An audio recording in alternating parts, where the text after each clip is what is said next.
എന്നാ വേണം? എന്നാ വേണം? എന്നാ വേണം പറഞ്ഞോ. എന്നാ വേണം? എന്നാ വേണം?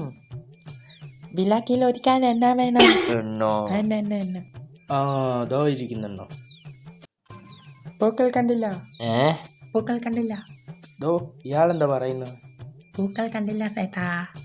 അതൊക്കെ കാണണോ? അതും ഇതുമായിട്ടൊക്കെ എന്തോടോ ബന്ധം? അതെ, ഇതിപ്പോ നമ്മളെ കേരളത്തിലെ സെറ്റപ്പ് അല്ലല്ലോ, ബംഗാളല്ലേ. അപ്പൊ ചിലപ്പോ അതൊക്കെ വേണമായിരിക്കും. നമ്മുടെ ഹിന്ദി സിനിമയിലൊക്കെ കാണിക്കുന്ന പോലെ അല്ലേ? അത് നിർബന്ധമാണോ? വേണോ സേട്ടാ പൂക്കൾ വേണം. എന്നാ പിന്നെ എന്തിനാ വെയിറ്റ് ചെയ്യുന്ന? എന്നാ സേട്ടാ ഇത്? എന്നാ വൃത്തിയാടാ സേട്ടാ കാണിക്കുന്നത്? നിങ്ങളല്ലേ പൂക്കൾ കാണിക്കാൻ പറഞ്ഞു. പൂക്കളല്ല, പൂക്കൾ. പുഷ്പം. അയ്യോ പറയുമ്പം കുറച്ച് വ്യക്തമായിട്ട് പറയണ്ട്, ഇല്ലെങ്കിൽ അവൻ വേറെ വല്ലതൊക്കെ കാണിച്ചു തരും.